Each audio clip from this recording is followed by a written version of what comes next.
Hi everyone, in front of me I've got Samsung Galaxy Z Flip 3 5G, and let me share with you how to change the screen timeout on this device. So first of all, we have to enter the settings, and now let's find the display. Now let's scroll down a little bit in order to find the option screen timeout.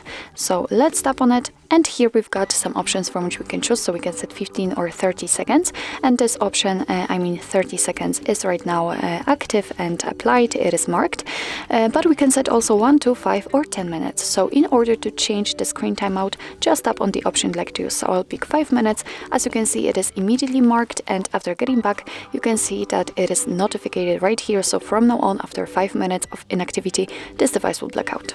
So actually, this is it. This is how to change the screen timeout in your Samsung Galaxy Z Flip 3 5G. Thank you so much for watching. I hope that this video was helpful, and if it was, please hit the subscribe button and leave the thumbs up.